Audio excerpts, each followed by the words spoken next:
Tuhan, biar hari demi hari Tuhan, kami semakin kuat di dalam Engkau Tuhan. Firman berkata iman timbul karena pendengaran. Pendengaran akan rema Kristus. Biar kami menjadi orang-orang yang semakin peka untuk mendengar suaramu, melihat Engkau, berjalan dalam kehendak dan rencanamu, menjadi penyambung lidahmu Tuhan.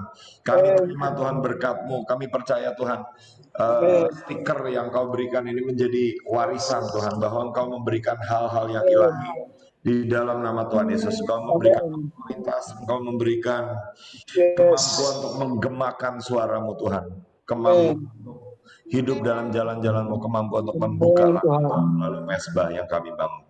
Terima kasih Bapak, di dalam nama Tuhan Yesus kami mengucap syukur dan percaya. Amin. Ya. Terima kasih Pak. Itu Pak Lopez Pak yang main musik Pak. Ya, ini nggak dijawab. Ya udah. Saya nggak tahu nih yang main musik tuh karena nggak kelihatan. Siapa? Siapa? Pak Lopez. Oh ya, luar biasa Pak Lopez ternyata bisa main musik ya. Pak tinggal di mana Pak sekarang? Masih di Bekasi Pak. Oh Bekasi. Iya, tinggal dekat Manaim. Oh. Ya kalau tinggal di dekat Manaim bisa gabung di sini padahal ya kita ini. Ya udah nggak apa-apa. Ya. Ya puji Tuhan. Ya ada yang bisa main musik ya. Pak Lopez itu dari Timor Leste, Bapak dan Ibu. Ya, jadi ada yang dari bangsa-bangsa juga. Ya, oke. Selamat malam, Bapak dan Ibu. Terima kasih. Jadi ini berhubung Ibu Elisanya sedang di Kalimantan dan ya saya sejujurnya ada sebenarnya ya antara iya dan enggak gitu ya. Cuma saya ini aja lah. Saya ini aja tuh artinya saya belajar melakukan dengan semaksimal mungkin. Ya sebenarnya kalau saya rajin itu saya kirim-kirim, saya posting-posting undangannya. Tetapi hari ini saya nggak pakai posting-posting, ya saya ngerjakan apa hal yang lain. Jadi ya mungkin Bapak dan Ibu ada yang bertanya kok mungkin biasanya 100 lebih gitu ya, ini sedikit ya pokoknya kita jalan dengan iman aja Bapak dan Ibu ya. Dan ini ada yang lupa ya, ini apa? Pada waktu kita mengadakan seminar ya di Jakarta, sebenarnya kita mau membagikan ini Bapak dan Ibu. Ya ini semacam stiker. Ini stiker bukan? Ini bukan stiker kan? Kayaknya bukan stiker deh. Ya saya Antoni yang tahu. Ya cuma ini firman-Nya berkata bahwa Tuhan memberikan perjanjian. Perjanjiannya apa? Ada rohnya di atas hidup kita dan ada firman-Nya yang Dia taruh di mulut kita dan itu tidak akan meninggalkan mulut kita, bahkan mulut keturunan kita. Jadi dari sini sampai sekarang dan sampai selama-lamanya ya. Dan ketika membuat stiker ini atau gambar profetik ini sebenarnya saya teringat apa bahwa saya pengen menampilkan gambar telinga ya. Kenapa? Salah satunya peranan nabi itu kan mendengar suara Tuhan ya. Terus bukan telinga aja tapi juga mulut ya, karena selain dia mendengar suara Tuhan dia menyampaikan pesan Tuhan, dia berbicara ya. Dan mata juga ya, karena dia kadang-kadang melihat, mendapat penglihatan ya. Dan lidah ya, jadi karena banyak ya, telinga, lidah, mata, mulut gitu ya. Jadi ya saya pikir kepala orang aja sekalian. Tapi ya memang terakhirnya itu saya sampaikan kepada Antoni itu udah jam-jam terakhir yang nggak terlalu sempat mikir di jam-jam sebelumnya ya. Jadi yang jadi bentuknya seperti ini, tapi kita terima dengan iman ya, bahwa apa, Tuhan sedang menjadikan kita nabi-nabinya ya. Oke. Jadi Bapak dan Ibu saya ajak untuk kita bahas mengenai Elia Bapak dan Ibu ya. Ketika saya tanya dengan Tuhan apa yang kira-kira ingin dibahas, ingin dibagikan, ya saya teringat dengan Elia Bapak dan Ibu ya. Sekalipun memang seperti yang Bapak dan Ibu tahu juga ya, saya memang secara jawatan saya bukan seorang nabi, masih tetap bukan seorang nabi, saya tetap masih seorang rasul, tapi saya percaya Tuhan tetap bisa bicara buat Bapak dan Ibu. Amin ya. Nah, apa keunikan daripada Elia ya.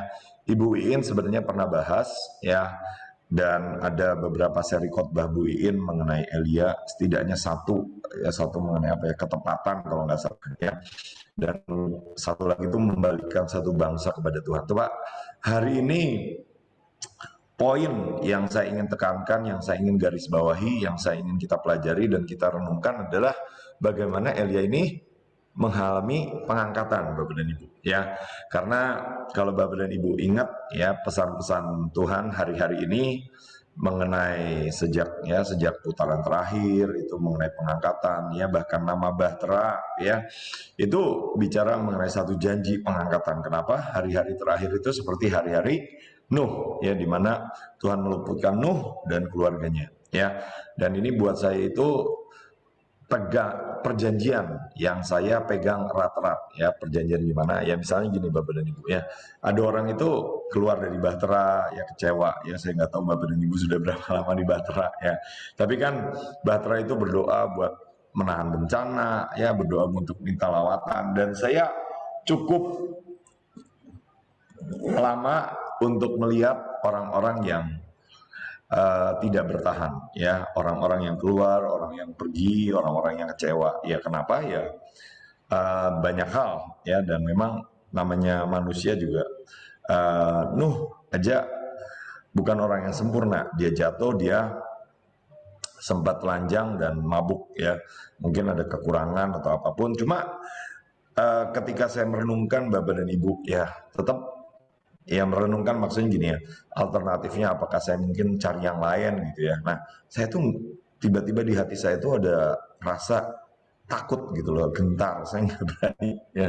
Saya menghormati orang-orang lain yang punya pendapat lain, orang-orang lain yang menganggap nabi-nabi yang lain sebagai nabi mereka, ya mereka berpendapat begini gitu ya, mendengarkan kata hamba Tuhan ini, nabi ini. Kalau enggak, maksudnya kalau saya, ya saya tetap berpegang erat-erat ya. Dan buat saya itu, saya nggak berani meninggalkan Bahtera ya. Kenapa?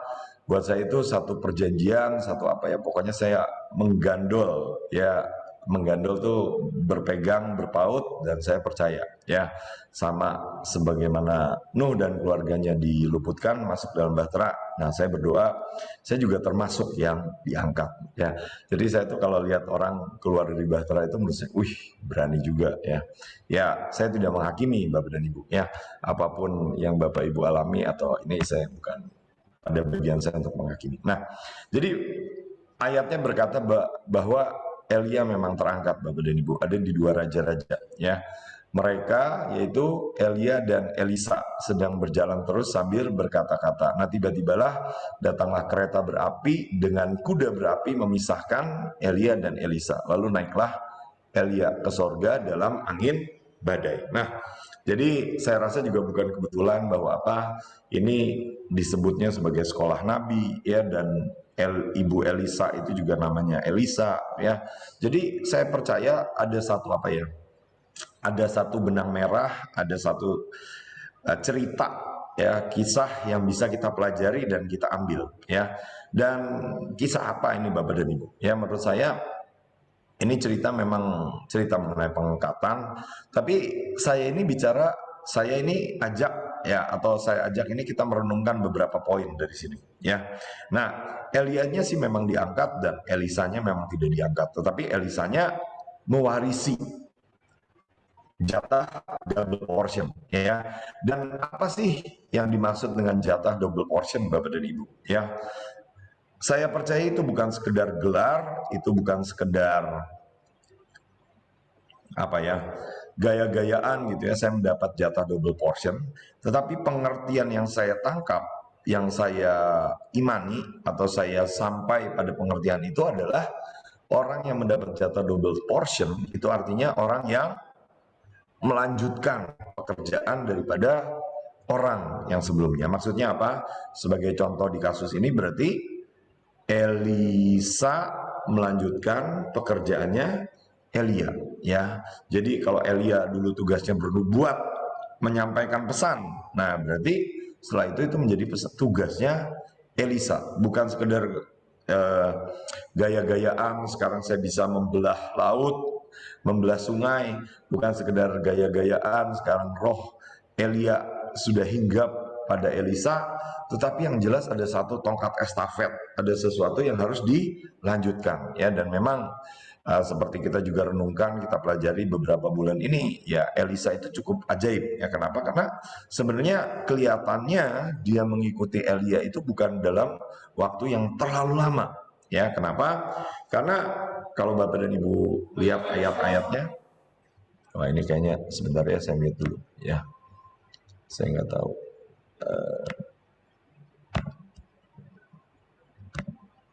Ya kebanyakan sudah mute ya. Ya, oke, mungkin tadi baru gabung, baru masuk, jadi itu. Ya. Nah, jadi melanjutkan tugas daripada orang sebelumnya, ya. Nah, jadi apa sih beberapa poin yang saya ingin garis bawahi dan saya ingin kita pelajari? Nah, satu gini ya, dikatakan itu Elia dan Elisa berjalan terus, ya. Jadi Elia dan Elisa itu punya satu hubungan, punya satu perjalanan, punya satu story, ya. Punya satu cerita story, ya.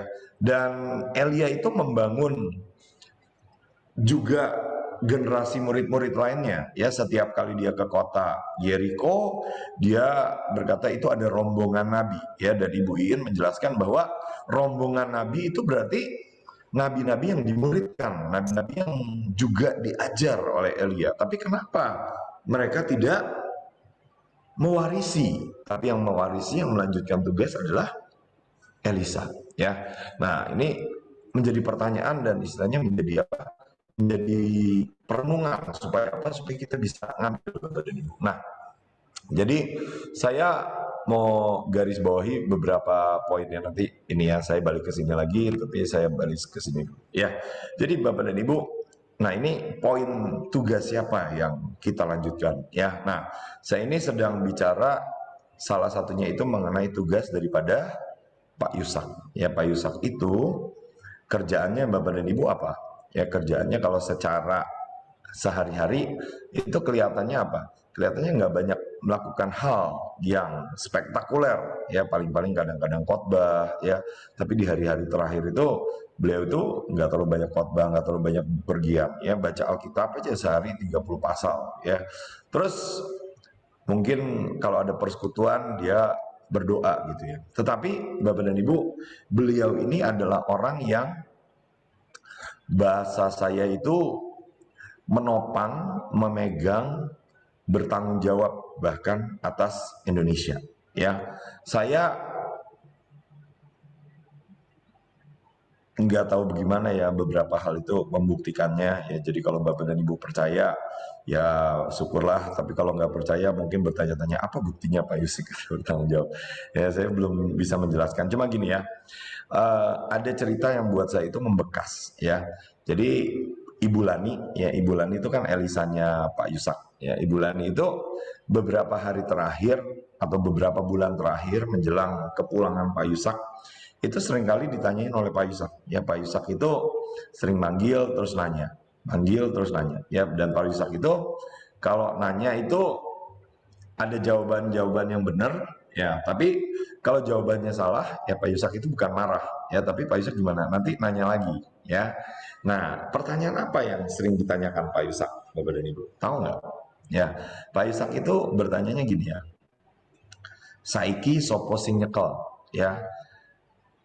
Artinya tuh semua ini siapa yang pegang, siapa yang bertanggung jawab. Ya mungkin misalnya apa? Mungkin misalnya mengenai Bahtera, mungkin misalnya mengenai persekutuan di Windu, ya. Mungkin apa ya? Mungkin Indonesia tadi seperti saya bilang, ya. Dan Bulani itu seringkali menenangkan Pak Yusak dan berkata, tenang Kong, kan ada saya, Pak Samuel, terus ada Bevis, ada AL, jadi dibantu oleh kita berempat. Ya, Pak Yusak ya diem aja gitu ya. Nah, tapi nanti Pak Yusak tuh nanya lagi, nanya lagi, ya.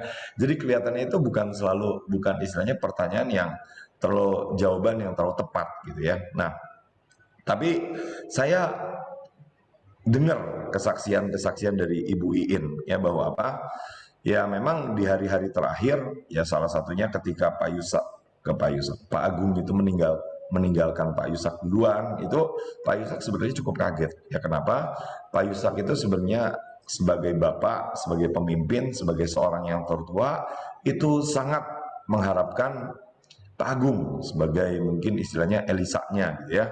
Nah tapi ternyata kok Elisanya udah pulang duluan gitu ya, Pak Agungnya udah pulang duluan. Ya ternyata ada hal-hal juga yang Tuhan sembunyikan kepada Pak Yusak ya. Dan akhirnya beberapa minggu terakhir kayaknya ya, ini yang saya dengar dari Bu Iin ya. Bu Iin itu ditanya ya, Pak Yusak itu nanyanya gini, In kowe kuat, In kamu kuat, kamu kuat. Ya artinya apa? Ya Bu Iin lah yang melanjutkan pekerjaannya Pak Yusak. Ya untuk apa? Untuk menopang, untuk berdiri, untuk menjaga, untuk menahan. Ya. Dan saya berdoa Bapak dan Ibu apa? Kita menangkap ini sebagai apa? Sebagai satu tanggung jawab. Ini bukan sekedar satu keren-kerenan, istilahnya gelar nabi gitu ya, bukan sekedar istilahnya ikut-ikutan ya kata orang begini lalu kita lakukan, tapi kita lakukan dengan pengertian. Setiap kali kita datang, setiap kali kita belajar, setiap kali kita membangun mesbah, ini kita sedang menahan satu rencana iblis, ya menahan sesuatu yang jahat ya. Dan ya menarik juga mungkin kalau Bapak dan Ibu renungkan bahwa apa? Ya yang mewarisi itu ternyata ya bukan Pak Daniel ya sebenarnya. Kenapa? Karena dalam satu hal seharusnya kalau adat istiadat atau tradisi Ibrani harusnya yang melanjutkan itu anak laki-laki ya, putra ya Pak Daniel. Tetapi ya pada kenyataannya tanggung jawab di Bahtera itu paling besar itu dilanjutkan oleh Bu Iin ya, dan Pak Daniel juga pulang duluan ya. Dan sebelum Pak Daniel pulang, Pak Daniel itu menyerahkan talitnya kepada Bu Iin. Ya artinya apa? Bu Iin juga selain melanjutkan tugas seorang pilar, selanjutnya mengerjakan panggilan seorang tentara, dan saya percaya juga menurut saya panggilan seorang raja yang menjarah, ya mengatur, mengelola, menyediakan. Nah beliau itu juga melanjutkan tugas seorang imam ya untuk berdoa dan berdiri buat bangsanya. Ya jadi ada satu tugas tanggung jawab yang saya berdoa kita tangkap Bapak dan Ibu ya, kita benar-benar mengerti dan kita kerjakan. Dan saya berdoa ketika kita selesai melakukan itu kita termasuk bagian yang terangkat ya. Satu di sini poinnya apa? Berjalan terus ya. Kedua apa? Berkata-kata. Jadi apa? Jadi Elia sama Elisa ini banyak komunikasi, banyak ngobrol. Ya, saya nggak tahu Bapak dan Ibu banyak ngobrol dengan siapa ya. Tapi saya ini sejujurnya bukan orang yang terlalu banyak ngobrol juga dengan Bu Iin ya. Cuma saya mengerti ini seharusnya Elia itu dan Elisa itu banyak berkomunikasi ya. Tetapi kalau saya sendiri gimana ya, saya belajarnya melalui YouTube gitu ya, saya belajar dengan biografi hamba-hamba Tuhan ya. Tapi saya percaya ini ada satu poin penting, yaitu apa? Bapak dan Ibu perlu membangun komunikasi dengan siapa? Dengan Elia, Bapak dan Ibu masing-masing ya. Belajar dan tangkap ya apa yang menjadi tugas mereka, apa yang menjadi tanggung jawab mereka, dan mulai kerjakan, mulai lanjutkan, mulai teruskan ya. Layani ya, belajar layani dan tangkap apa yang bisa Bapak dan Ibu bantu ya. Saya kadang-kadang ada yang bertanya gitu ya, ini kapan gitu ya, ini diupload ke YouTube ya. Terus ini kalau diupload ke YouTube saya juga berterima kasih ya. Betul, saya juga pengen ya Bapak dan Ibu ya. Ya seperti analogi yang pernah saya sampaikan, jadi kan itu seperti apa? Itu seperti istilahnya makanan ya di meja makan ya. Dan kita juga mengerti bahwa apa ya, kita pengen mengharapkan kita bisa menyajikan ayam goreng di meja makan. Tetapi supaya ada ayam goreng di meja makan kan harus ada yang masak, harus ada yang mungkin beli ayam goreng ya, kerja memotong bulunya ya, menguliti bulunya, mungkin harus ada yang membeli bumbu ya, dan lain sebagainya ya. Jadi saya harap Bapak dan Ibu menjadi orang yang dewasa, siap melanjutkan, bukan sekedar istilahnya berharap untuk disuapin saja, tetapi siap untuk melanjutkan tugas dan tanggung jawab ya. Coba mulai pikirkan, mulai renungkan apa yang bisa saya bantu, apa yang bisa saya kerjakan, ya. Mungkin Bapak dan Ibu dapat pesan, ya, lalu apa Bapak dan Ibu sampaikan kepada jemaat, lalu menguatkan jemaat yang lain. Bapak dan Ibu mungkin sudah melayani, ya, entah 100 orang, 200 orang, 300 orang, lalu saksikan, ya. Bapak dan Ibu mungkin merasa, wah, ini Zoom ini cuma 60, saya kalau Zoom bisa 500 gitu, ya. Lanjutkan aja Bapak dan Ibu, ya. Dan ada pelajaran yang dijelaskan oleh Pak Jo, ya Bapak dan Ibu, ya. Bapak dan Ibu, kalau ditanya ya waktu itu, ya, Elisa minta 2 bagian rohnya dan Tuhan berkata itu sesuatu yang sukar. Ya, kenapa itu disebut sesuatu yang sukar, Bapak dan Ibu? Ya, sebenarnya membagikan ini adalah Pak Jo, ya, Pak Jo Awe, Pak Johan Surya, dan saya waktu itu di apa dapat pembahasan inilah, ya, dan saya pegang gitu, ya, ini sesuatu yang merema juga, ya. Jadi kenapa Bapak dan Ibu, ya, itu disebut sesuatu yang sukar, ya, singkatnya aja, langsung aja, ya. Bapak dan Ibu kalau bayangkan apa, tiba-tiba ada kereta berapi muncul di langit. Nah, kira-kira Bapak dan Ibu lihatnya kemana, ya? Lihat ke Elianya atau lihat kepada kereta berapi, ya. Nah, ini menurut saya dan menurut penjelasan Pak Jo juga, ya, menurut saya setuju, masuk akal gitu, ya. Itu mata kita akan lebih mudah melihat kepada kereta berapi dan bukan kepada Elianya, ya. Sehingga apa? Sehingga kita kehilangan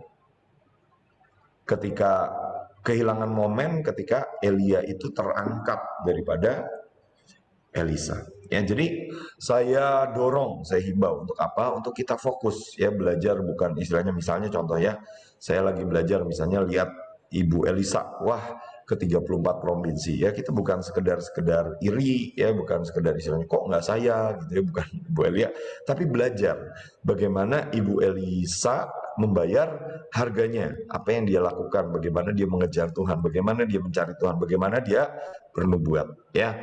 Dan saya percaya ini pelajaran buat apa? Bukan buat kita sekedar dengar saja, tapi kita menjadi orang-orang yang meneruskan, yang melanjutkan, yang memuridkan generasi nabi-nabi selanjutnya. Ya, saya rasa ini poin pertama, ya.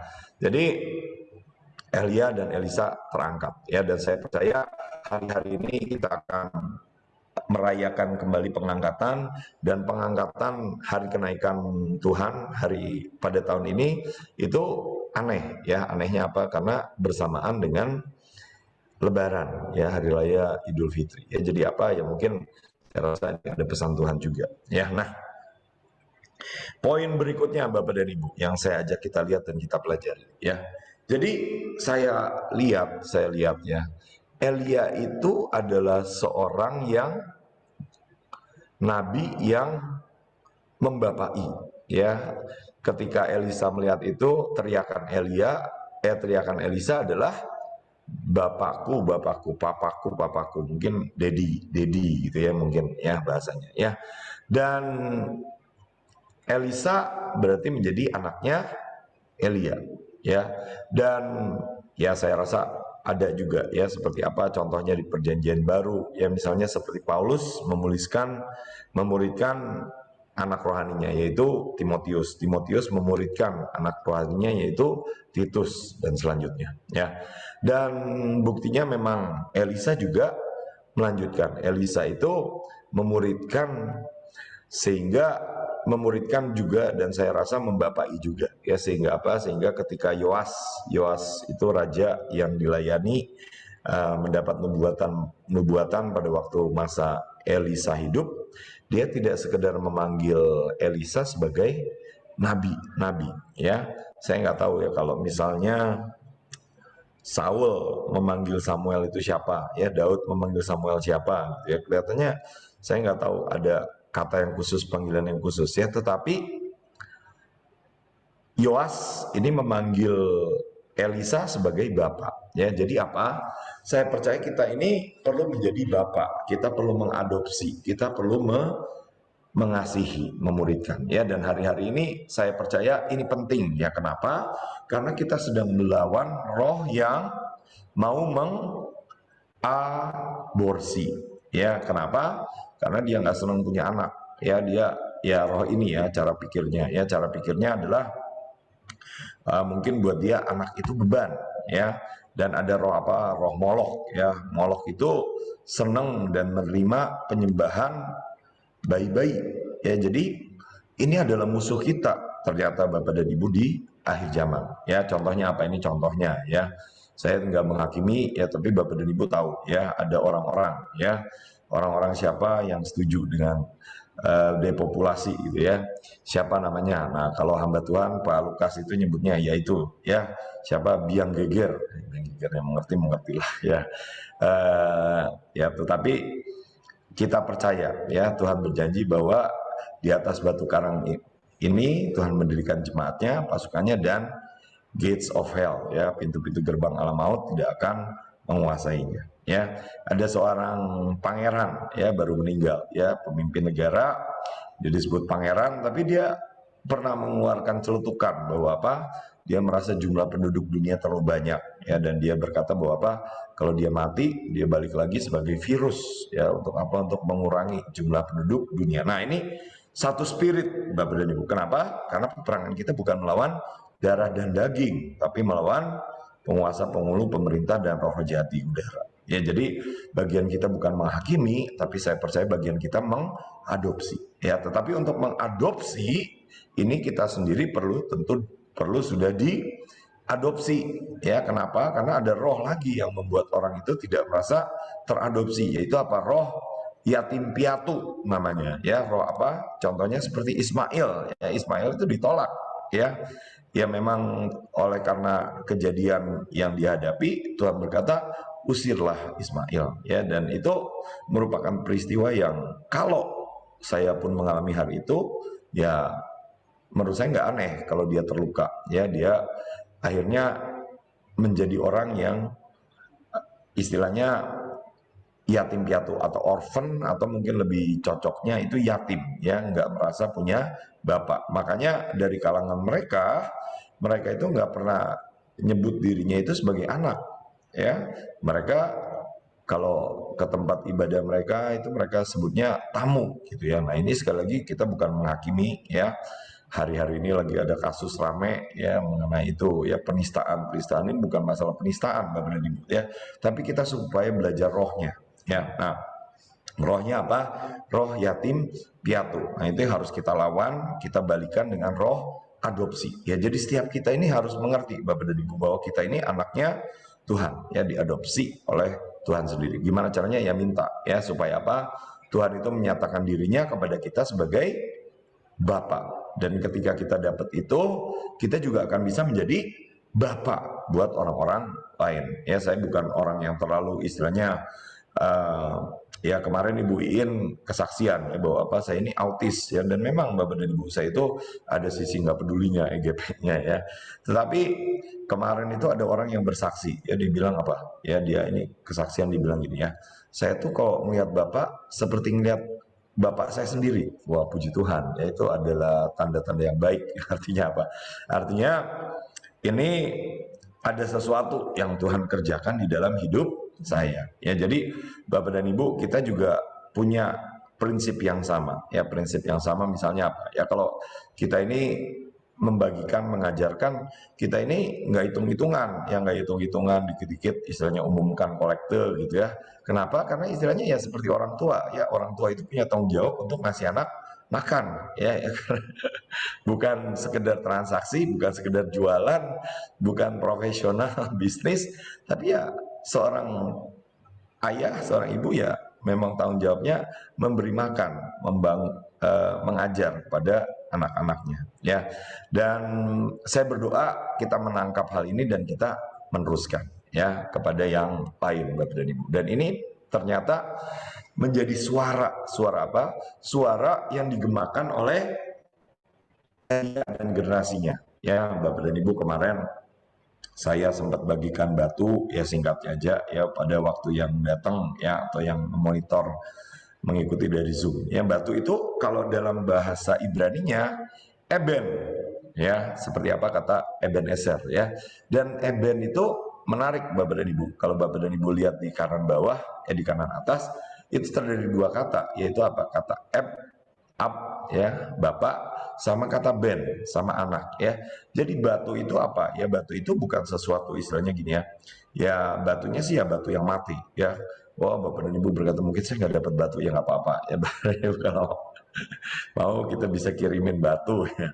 Tapi kalau nggak ya Bapak dan Ibu boleh ambil aja batu ya, batu apa, menurut saya batu bulat ya, ada cerita-ceritanya, cuma ini bukan poinnya sekarang ya. Saya ajak kita nangkap mengenai Elia ya. Jadi temanya hari ini mengenai Elia ya. Jadi Elia itu menyuarakan suara pemulihan ya. Tuhan berkata bahwa di akhir zaman Tuhan melepaskan roh dan kuasa Elia, maka dia akan membalikan ya, memulihkan hati anak-anak kepada bapak-bapaknya dan hati bapak-bapak kepada anak-anaknya. Kenapa? Karena ternyata banyak orang yang pahit, banyak orang yang kecewa, banyak orang yang hubungannya rusak dengan ayah ya, dan lain sebagainya ya. Tapi saya nggak bahas ini terlalu detail lah ya.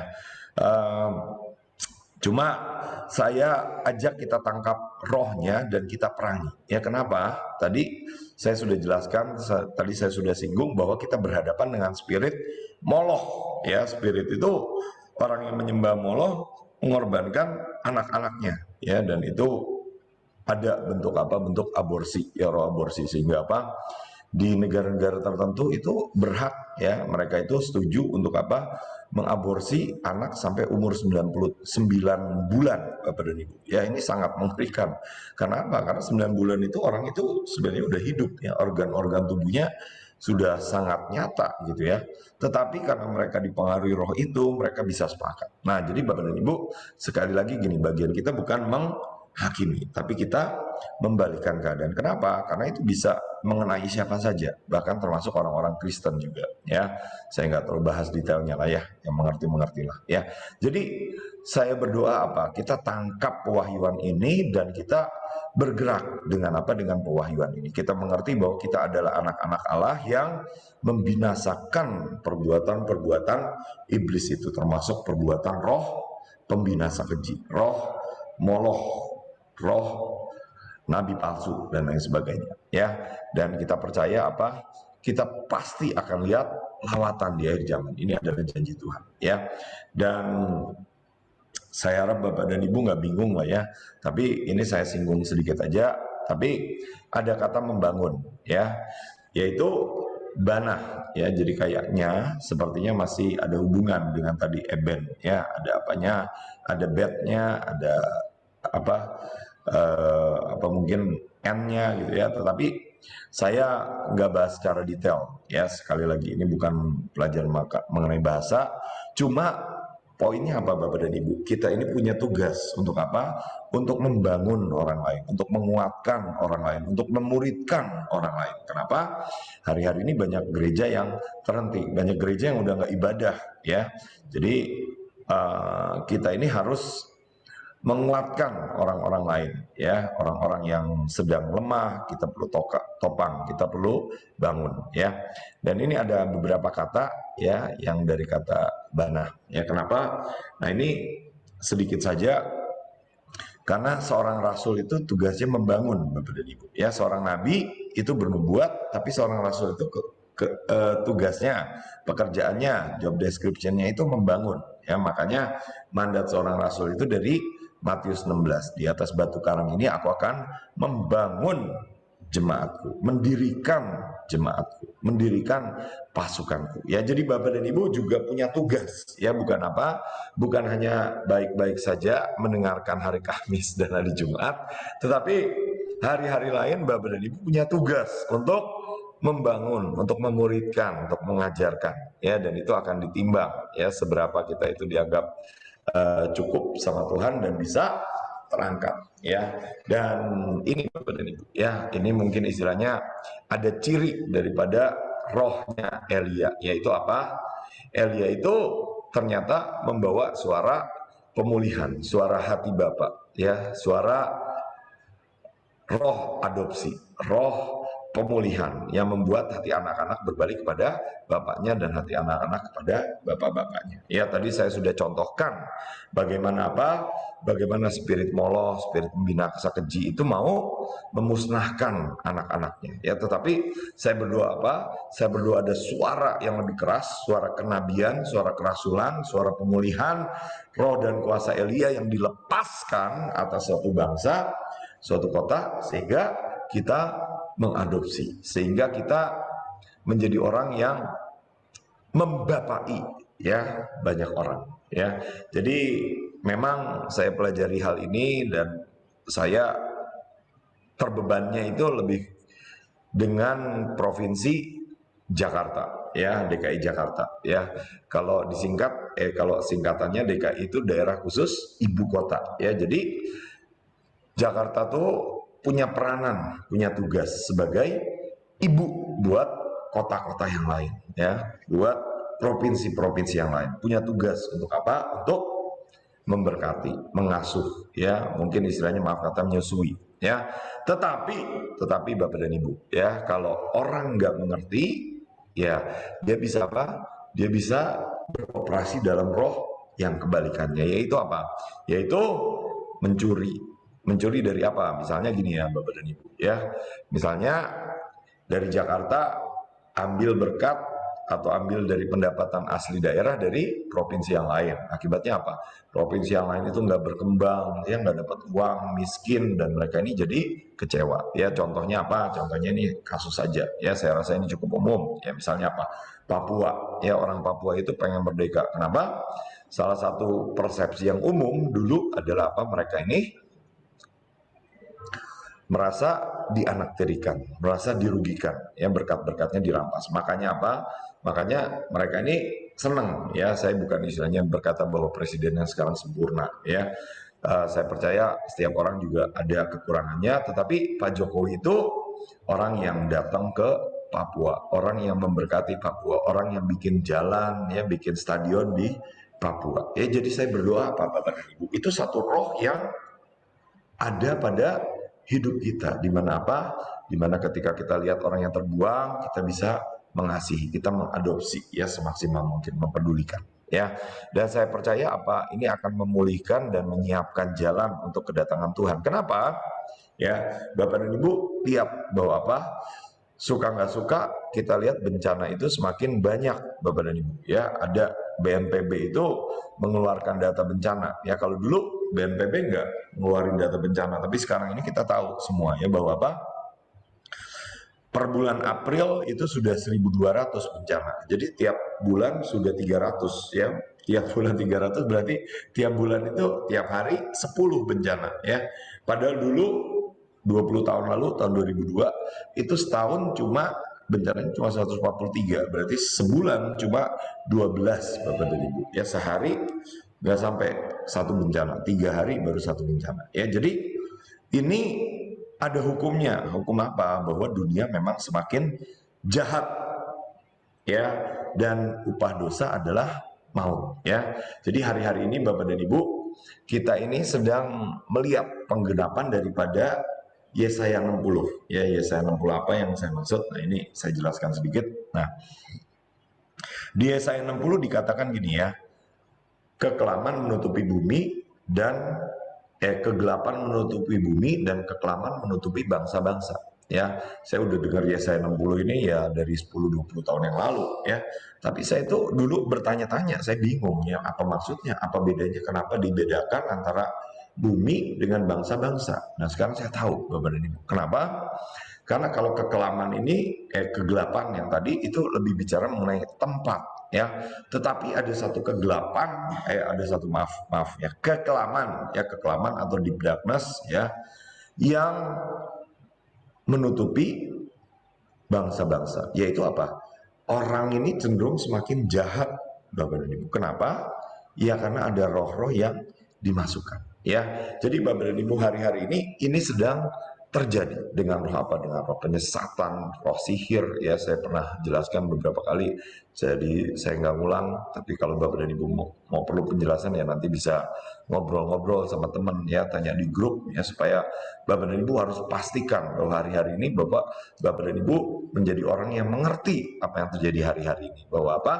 Bahwa kekelaman yang dinubuatkan di Yesaya 60 itu sedang menutupi bangsa-bangsa, sehingga suka nggak suka, percaya nggak percaya, bangsa-bangsa, orang-orang akan menjadi semakin jahat ya. Dan dengan semakin jahatnya bangsa-bangsa, nah upah dosa adalah maut ya. Salah satu cirinya adalah apa? Cirinya juga termasuk bencana ya. Makanya firman Tuhan berkata di Maleakhi bahwa apa? Kalau ada roh dan kuasa Elia yang dilepaskan, maka itu akan menahan bencana ya. Menahan bencana gimana?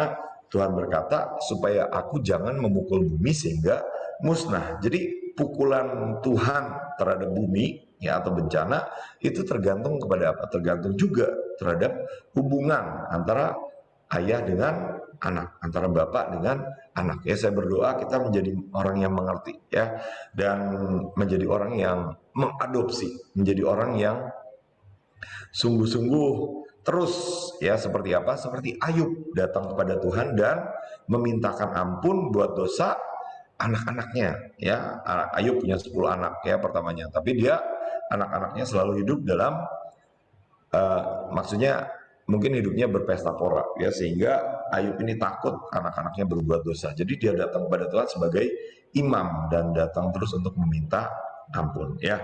Nah, memang tema besar kita tetap mengenai kenabian, tapi saya percaya kita perlu diperlengkapi dari sisi lain. Sebagai apa?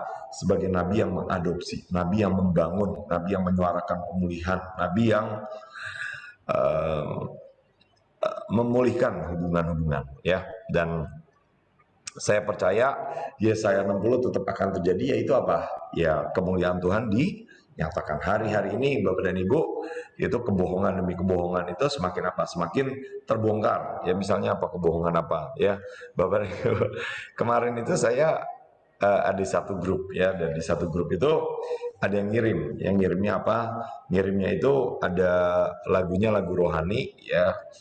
Kalau nggak salah judulnya Ocean gitu ya, dari Hillsong gitu ya. Tapi itu gambarnya apa? Gambar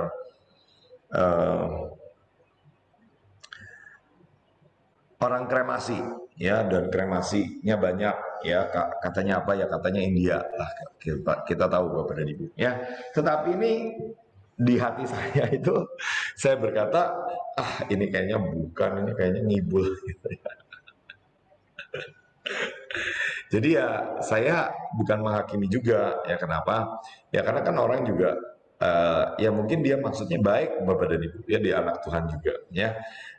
Jadi ya saya diam aja gitu ya. Cuma saya coba cari buktinya, ternyata ada buktinya ya. Saya ke Instagram tertentu ya. Instagram ini followernya banyak Bapak dan Ibu. Saya nggak tahu Bapak dan Ibu udah follow belum Instagram ini, tapi menurut saya ini sangat menguatkan Instagram ini ya. Jadi followernya berapa? Sudah 500.000 lebih. Setengah juta lebih, sudah 550.000 ya. Kemarin saya lihat 549, hari ini saya lihat 551 ya, terus naik lagi 552 ya. Jadi tiap hari itu yang nambah itu 1.000 ya, bisa 1.000 2.000, bahkan follower saya aja nggak nambah-nambah. Nah, ini nggak terlalu ada hubungan curcol sedikit. Nah, tapi Instagram ini salah satu yang follow-nya adalah pemimpin ya, yaitu Komjen Dharma ya, Komjen Dharma Pongrekun ya. Dan di Instagram ini ya dia cerita bahwa apa? Orang di India juga biasa-biasa aja, nggak ada yang seperti itu gitu ya. Terus ada bukti lagi. Jadi saya ambil itu, saya bagikan di grup ya. Saya bilang ini kita harus menguji ya, jangan sampai apa? Jangan sampai kita ditakut-takuti, jangan sampai kita disesatkan oleh spirit-spirit nabi palsu itu ya. Dan hari ini tiba-tiba ada bukti lagi. Buktinya yang jelas-jelas lebih kuat ya, bahwa apa? Itu kejadiannya tahun 2012 ya. Jadi apa? Mereka itu terbiasa ya, bahwa apa? Bahwa orang itu memang nggak dimakamkan tapi dikremasi ya. Jadi kremasi rame-rame itu udah umum ya, dan itu gambar itu bukan hari-hari ini, itu udah di tahun 2012 ya. Ada orang yang tiba-tiba pingsan gitu ya. Itu juga bukan karena itu ya, karena penyakit, tapi karena apa? Karena dulu ada kasus gas bocor, Bapak dan Ibu ya. Jadi spirit ini ngapain, Bapak dan Ibu? Ya, spirit ini, iblis adalah bapak daripada pendusta, dan dia pengen menakut-nakuti orang ya. Tetapi semakin lama ya semakin kebongkar ya. Kenapa? Karena kalau orang itu berbohong, lama-lama dia bohongnya itu harus ditutupi dengan bohong yang lain, dan semakin besar ya kebohongannya ya. Tapi firman Tuhan berkata bahwa apa? Setiap rahasia itu akan terbongkar ya. Jadi ini juga pelajaran supaya apa? Supaya kita jangan ngibul ya, jangan jadi penipu-nipu, pengibul ya. Misalnya apa ya, orang iri berkata, oh saya baik-baik saja ya. Orang marah berkata, saya ini apa ya, apalah gitu ya, saya nggak marah, saya bersyukur gitu ya. Ya, kita belajar jujur juga sama Tuhan ya. Kenapa? Kita nggak bisa kok ngibulin Tuhan ya. Ngibulin orang yang mungkin bisa ngibulin sebentar, tapi nanti di surga juga nggak bisa ngibulin lagi ya, tetap ketahuan juga ya. Nah, jadi belajarlah hidup jujur di hadapan Tuhan, dan kita juga akan semakin peka mengenali apa? Mengenali kebohongan-kebohongan, kepalsuan-kepalsuan yang sedang terjadi ya. Jadi itu musuh kita ya. Kenapa Bapak dan Ibu? Saya ulangi, saya ingatkan bahwa apa? Ini temanya adalah sekolah nabi, menyuarakan suara Tuhan, menjadi penyambung lidah Tuhan. Berarti apa? Ada lawannya ya, dan salah satu lawannya adalah intimidasi. Misalnya Elia itu sempat terintimidasi oleh Isabel misalnya gitu ya. Persisnya kenapa, ada yang juga yang berkata bahwa Elia ini bukan terintimidasi lah, tapi ya anggaplah gitu ya, Elia ini memang terintimidasi ya. Atau apa, lawannya nabi-nabi palsu ya. Contohnya apa ya, ketika Yeremia bernubuat akan adanya penghakiman, nah ada yang membuatnya, oh semuanya baik, semuanya baik, semuanya baik, dan itu bukan dari Tuhan ya. Jadi saya berdoa Bapak dan Ibu, kita menjadi orang-orang yang menangkap hati Tuhan dan bisa menyuarakan suara Tuhan ya. Kenapa ya? Hari-hari ini sedang terjadi pemisahan ya. Saya berdoa Bapak dan Ibu mengerti ya. Kenapa? Karena kekristennya sama-sama Kristen ya, tetapi ada versi yang bukan Alkitab ya. Alkitab berkata versi mudah dibaca ya, tetapi ada kekristenan yang versi mudah, versi menjauh dari salib, versi nyaman, versi yang sama dengan dunia ya. Dan ada kekristenan yang menuju kepada salib, kepada destiny, kepada sesuatu yang mungkin gak enak. Seperti Paulus berkata, yang kukehendaki adalah berkat. Amin Bapak dan Ibu? Ya bukan ya, kalau ada yang amin, nah bertobat ya. Bukan berarti kita nggak perlu berkat ya, tetapi ya Paulus berkata bahwa di Filipi 3 ayat 10, yang kuhendaki adalah mengenal dia, bahkan apa? Persekutuan dalam penderitaan ya. Jadi saya berdoa Bapak dan Ibu yang ada yang di kelas ini menyiapkan roh jiwa tubuh kita untuk apa? Untuk dengar firman yang keras, untuk siap untuk apa? Rencana-rencana Tuhan, didikan Tuhan. Dan saya berdoa kita seperti Elia ini menjadi bagian orang yang diangkat. Kenapa? Di perjanjian lama cuma ada 2 orang yang diangkat, yaitu Henok dan Elia. Yang di perjanjian baru cuma 1, Tuhan Yesus ya. Mungkin Musa diangkat, saya nggak tahu sih ya. Tapi katanya mayat Musa diperebutkan ya di Alkitab. Jadi mungkin menurut saya Musa mungkin bukan diangkat ya. Tapi kita perlu pelajari ya, Henok dan Elia ya, 2 orang yang diangkat ya. Henok nggak disebut sebagai nabi, tetapi Henok pernah bernubuat bahwa apa? Tuhan datang dengan beribu-ribu orang kudusnya. Dia diberi karunia kenabian juga. Dia bisa melihat hal-hal yang terjadi di depan. Dan saya berdoa apa? Saya berdoa ketika kita mempelajari, kita mengingini, nah Tuhan akan memberikan rohnya itu kepada kita ya. Nah, masih ada lagi nggak? Masih ada Bapak dan Ibu, sabar ya. Ya, jadi di Matius itu dikatakan bahwa apa? Sebab semua nabi dan kitab Taurat bernubuat hingga tampilnya Yohanes, dan jika kamu mau menerimanya, ialah Elia yang akan datang itu. Jadi singkatnya gimana Bapak dan Ibu? Singkatnya gini ya, Pekerjaan Yohanes adalah apa? Menyiapkan jalan buat kedatangan Tuhan Yesus. Dia berseru-seru. Suara apa? Suara yang dia suarakan, guru yang dia kumandangkan adalah guru pertobatan, ya, melawan apa? Melawan mungkin kejahatan-kejahatan yang sedang terjadi, ya.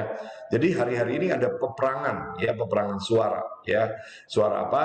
Ya, kemarin saya sudah bahas juga, ya, mengenai apa? Ada sangkakala yang dari Inggris, sangkakala, ya. Tetapi kita harus menggemakan suara yang dari Tuhan, mungkin suara pemulihan, suara kesembuhan, suara pertobatan, suara akhir zaman. Ya, saya berdoa Bapak dan Ibu bukan menjadi orang yang hanya diam, ya. Atau saya ini kadang-kadang, maaf kata ya, saya bukan menghakimi deh, cuma saya tuh kadang-kadang lihat orang niup shofar gitu ya, niup shofar secara skillnya itu niup shofar ya, tetapi yang disuarakan dari hidupnya itu bukan sesuatu yang dari roh Allah, ya. Dia bisa menyuarakan suara ketakutan, dia bisa menyuarakan suara-suara yang bukan dari Tuhan, ya. Ini saya kasih contoh, ya, maafnya, cuma saya teringat, ya. Ini ada seorang teman lah, teman saya, hatinya baik kok, saya tahu, ya, dia suka niup shofar. Cuma satu ketika itu dia posting, ya, posting apa lagi, ya, posting ada peringatan apa? Peringatan 1 tahun, ya, 1 tahun apa?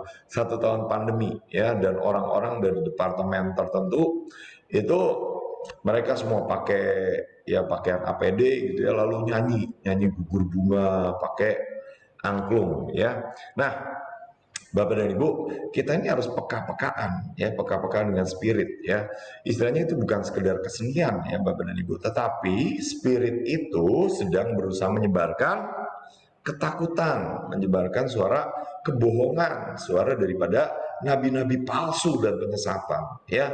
Dan saya berdoa, ya, kita istilahnya bukan menghakimi Bapak dan Ibu, cuma saya panggil teman itu, Pak, tahu nggak Pak, yang Bapak kirim itu spiritnya itu bukan spirit yang dari Tuhan. Itu suara apa? Suara yang menggemakan ketakutan, suara yang menggemakan sebenarnya kebohongan-kebohongan, penyesatan. Kenapa? Orang mau digiring ke arah yang mana? Ke arah yang salah, ke arah juru selamat palsu, ya. Dan kita harus apa? Kita harus peka-peka menangkap suara Tuhan dan berkata, tidak, ini yang benar, suara kebenaran, ini suara Yesus, ya. Jadi gimana Bapak dan Ibu? Salah satunya, nah, follow Instagram itu, ya, nanti saya berikan alamatnya, ya. Itu followersnya sudah lebih daripada 500.000, ya. Supaya kita tahu, kita juga belajar mengenai fakta, ya, supaya kita jangan ditipu oleh pembohong-pembohong, ya. Nah, ternyata apa? Ternyata Yohanes ini Bapak dan Ibu itu adalah Elia. Jadi gimana? Elia itu katanya konon ketika dia terangkat tugasnya belum selesai, ya. Kok bisa begitu, ya? Nah, Bapak dan Ibu pelajari, ya, kalau nggak salah itu Pak Johan menjelaskan, membahas bahwa apa? Dia juga sempat bahas mengenai Elia, ya, di salah satu GBI, maksudnya bukan GBI, Gebik, ya, Gereja Bahtera Injil Gibor, ya, kalau nggak salah beberapa minggu yang lalu. Dan dia cerita bahwa apa? Bahwa Elia itu tidak menyelesaikan tugasnya. Dia disuruh mengurapi Hazael, Yehu, apa gitu ya. Tapi enggak semuanya dia selesaikan, ya. Saya nggak tahu dia ini di hadapan Tuhan menyelesaikan apa enggak. Cuma dia termasuk yang terangkat. Dan saya berdoa apa? Kita juga termasuk yang terangkat. Amin, Bapak dan Ibu, ya. Cuma menurut kepercayaan mereka, menurut firman, menurut apa yang dikatakan Tuhan, yang jelas Elia itu akan datang kembali, dan salah satu penggenapannya adalah Yohanes Pembaptis. Maksudnya apa Bapak dan Ibu? Ya, saya percaya adalah apa?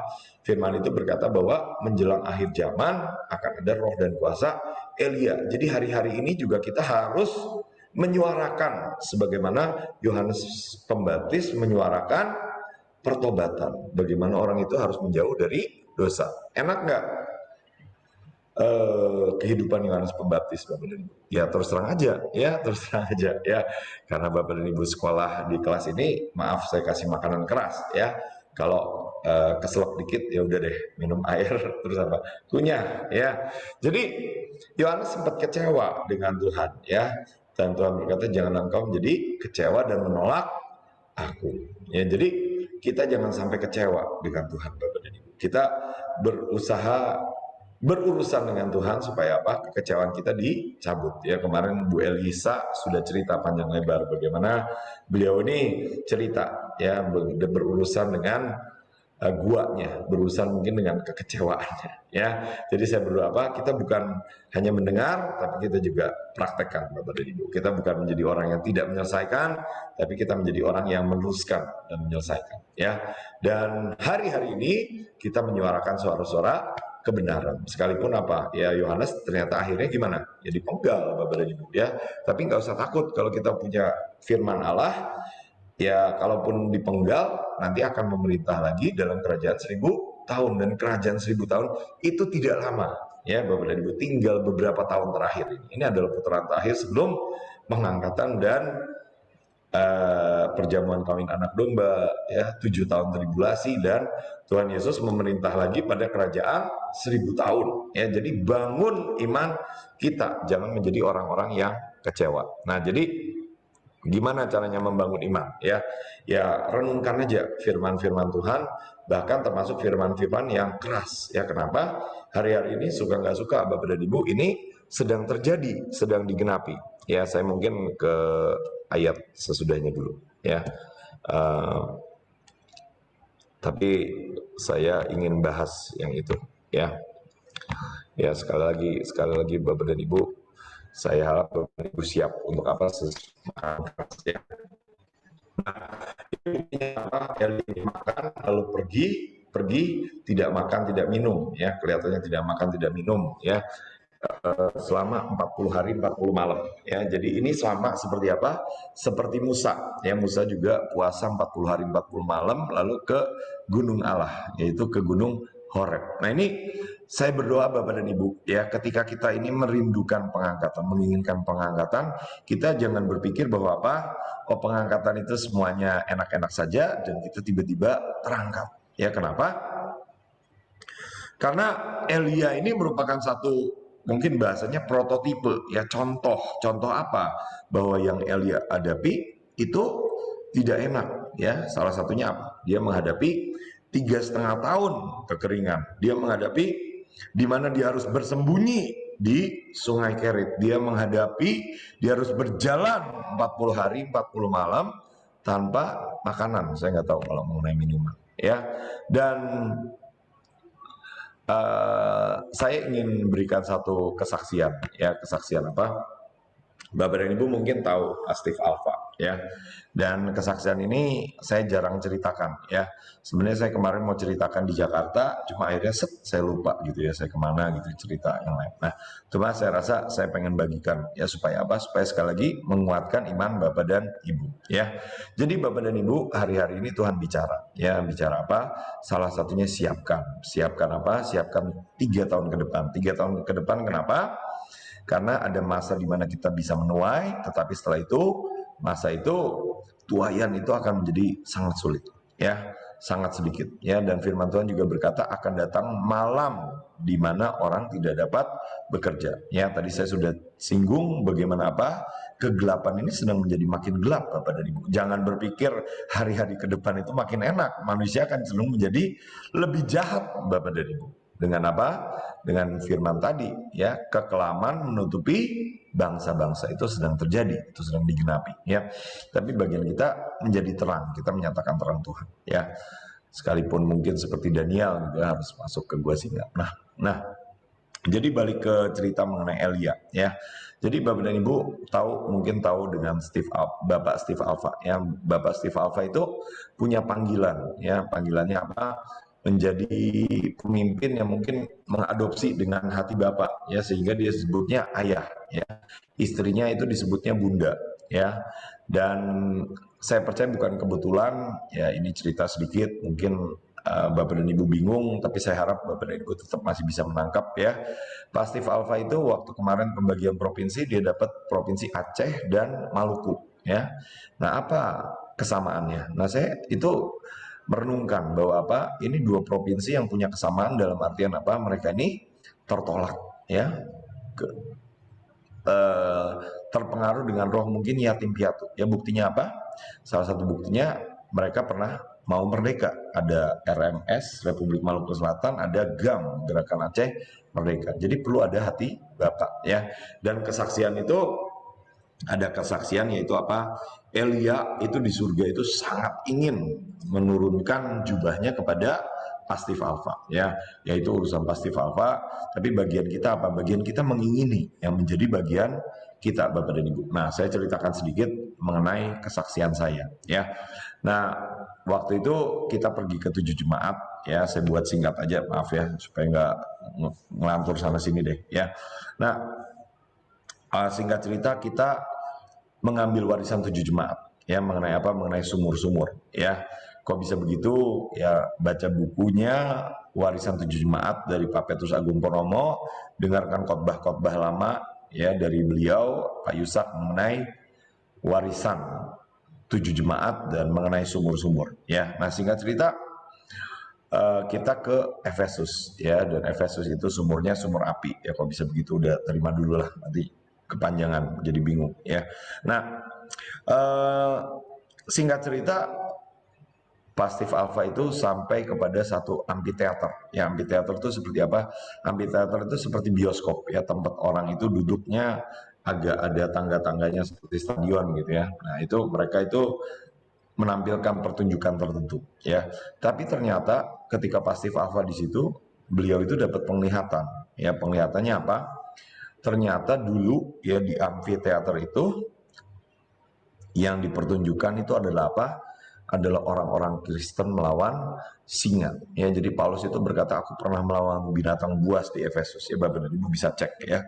Nanti bisa lihat aslinya. Ya, jadi ternyata Bapak dan Ibu memang, ya, memang apa? Memang Paulus itu, atau saya nggak tahu Paulus atau gimana, ya, cuma di penglihatan itu ya pasti Alfa lihat memang orang-orang Kristen itu dihadapkan dengan binatang buas, dengan singa-singa, ya.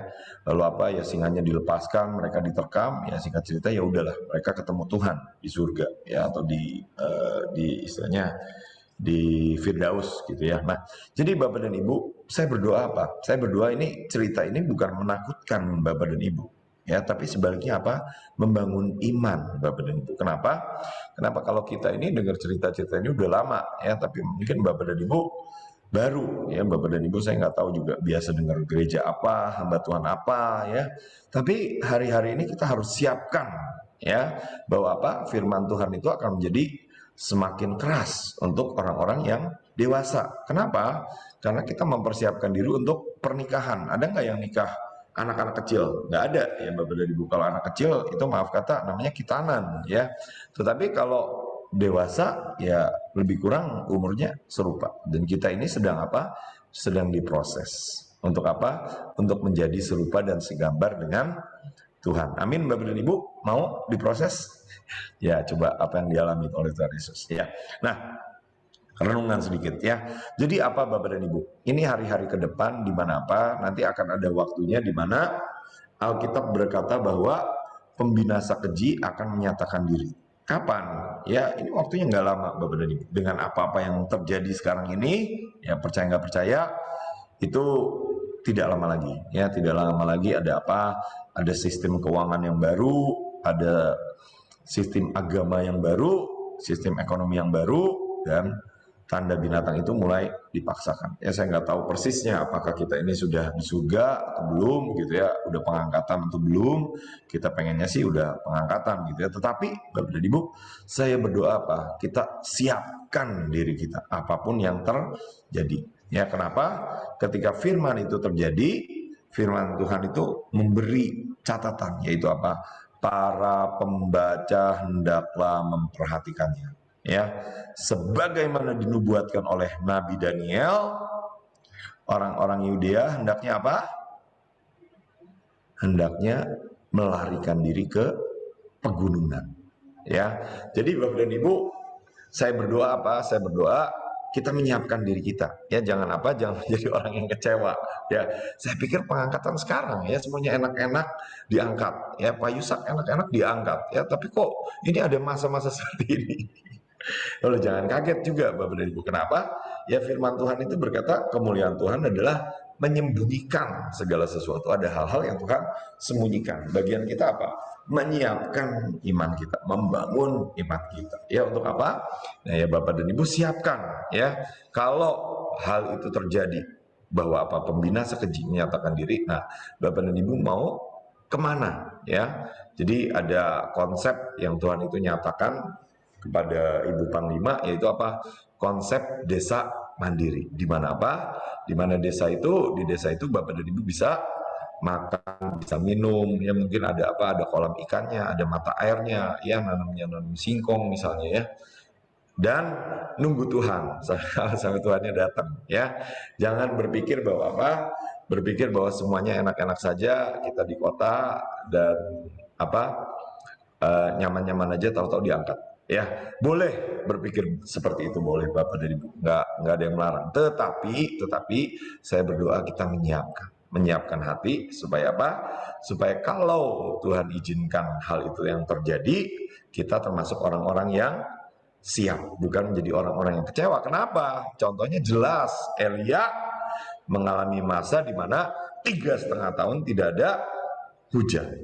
Elia menghadapi masa di mana dia harus bersembunyi di sungai Kerit. Elia menghadapi masa di mana harus berjalan 40 hari, 40 malam nggak ada makan. Ya, dan kalau Bapak dan Ibu baca ya di Wahyu 11 ya, itu ada 2 nabi yang disebutkan, yaitu apa? 2 saksi ya. 2 saksi itu yang nggak disebutkan namanya, tapi kalau dari cirinya dia bisa mengubah air menjadi darah. Itu seperti siapa? Seperti Musa ya.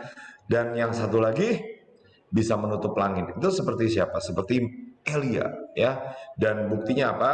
Ketika Tuhan Yesus disalibkan, 2 orang yang datang, 2 orang kudus yang datang adalah Musa dan Elia ya. Jadi saya masih nggak tahu istilahnya persisnya 2 saksi siapa, tapi mungkin apa dikatakan 2 saksi itu adalah 2 saksi yang bernubuat sambil berkabung ya. Apakah ini mungkin termasuk orang-orang yang seperti kita sekarang? Ya mungkin saja, saya nggak tahu ya. Kenapa? Karena kalau melihat apa yang terjadi sekarang, nah saya sendiri ini istilahnya udah mulai berkabung. Kenapa? Karena melihat apa yang terjadi, ya saya mulai mengerti, oh ini loh yang disebut apa? Penyesatan. Ini loh yang disebut juru selamat palsu. Ini loh yang disebut sihir, ya roh-roh akhir zaman. Ya, dan saya terus terang ya istilahnya bukan berkabung yang gimana gitu. Cuma istilahnya gini ya, kalau ditanya mau makan apa gitu ya, buat saya itu istilahnya udah nggak terlalu ada rasanya makan ini makan itu ya. Aduh, saya pokoknya pengen apa, pengen menyelesaikan destiny aja ya, kalau bisa terangkat dan ketemu Tuhan di surga udah gitu ya. Kenapa? Nah ini saya mau ceritakan satu mimpi ya, boleh nggak? Ya boleh aja ya Bapak dan Ibu ya. Kalau Bapak dan Ibu nggak boleh ya udah ya, jangan tersinggung ya. Nah, jadi singkatnya gini ya, ini salah satu mimpi yang mengubah saya. Ya, kenapa? Ya, kan kita nggak sering-sering lah ketemu lah ya, Bapak dan Ibu ya. Dan hari-hari ke depan, ini kita nggak tahu apa yang persisnya terjadi ke depan. Ya, tapi saya harap pertemuan ini menyiapkan Bapak dan Ibu semaksimal mungkin. Ya, bukan sekedar apa, sekedar sebentar selesai gitu ya. Sudah setor muka, absen Kamis, absen Jumat. Bukan ya, tapi apa? Kita dimatangkan, kita disiapkan, kita didewasakan, siap untuk melakukan pekerjaan kita, tugas kita. Nah, beberapa bulan yang lalu pemimpin saya Bu Iin itu mendapat pernyataan Tuhan bahwa apa?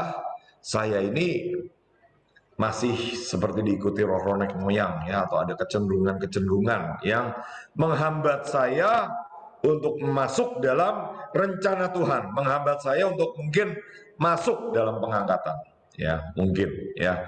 Tapi yang jelas saya berusaha bergumul dengan Tuhan ya, dan untuk apa? Untuk istilahnya semaksimum mungkin berjuang ya, sampai apa saya nih sampai pada kesimpulan gini ya, wah kayaknya yang diangkat ini mungkin seperti golongan istri saya deh ya. Saya ini terus terang nggak serajin istri saya ya, istri saya lebih rajin cari Tuhan, lebih rajin nyiapin apa ya hari demi hari gitu ya. Saya aduh, kadang-kadang saya berat gitu ya, berat tuh maksudnya males gitu ya, dia aja lah udah gitu.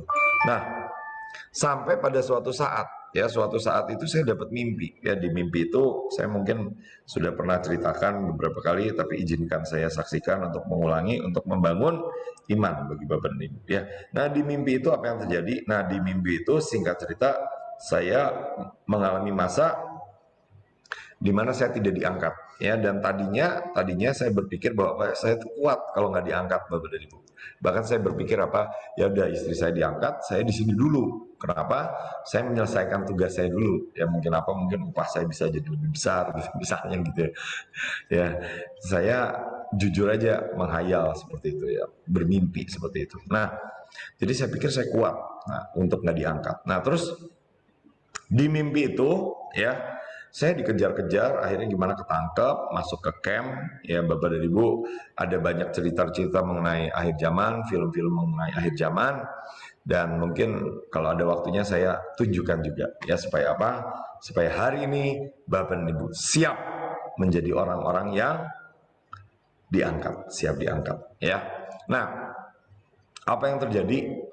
Nah, di camp itu saya terikat aja, ya terikat, eh, ngegeletak gitu ya. Dan saya itu termasuk orang yang tidak berani. Ya kenapa? Karena di camp itu sebenarnya masih banyak anak Tuhan, orang-orang Kristen yang sama-sama tidak menerima tanda binatang gitu ya. Tetapi saya nggak berani bersaksi, saya nggak berani menginjil, saya nggak berani menguatkan mereka. Saya diem aja keluh ketakutan ya. Tapi saya lihat ada satu orang ya, siapa?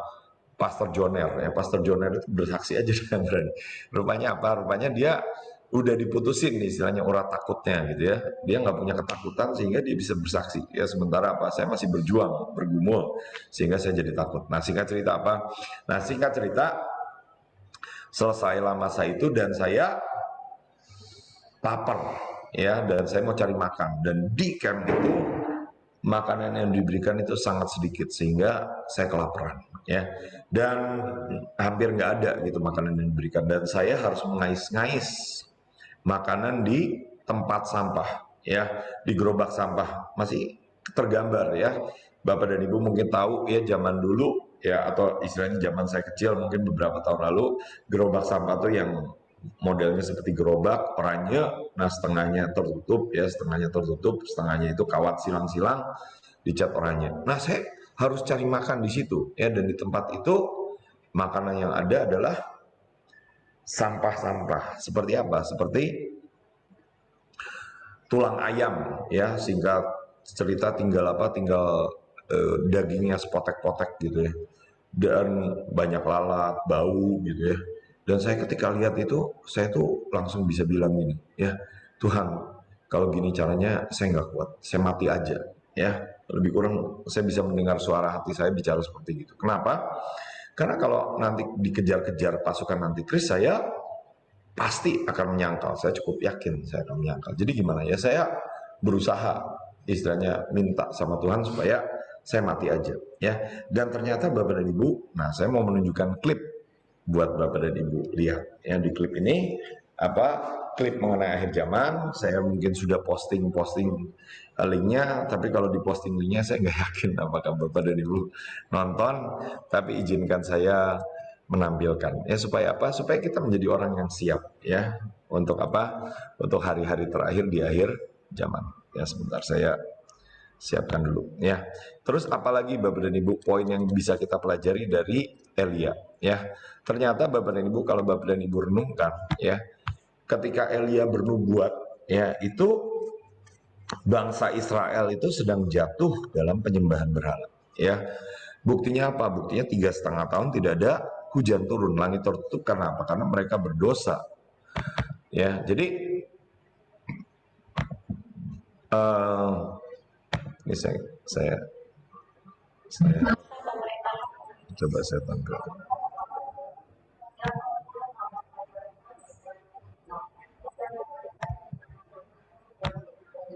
Ya, Ibu Yun sudah menceritakan ya. Bentar ya. Bentar saya belum ini. Bentar.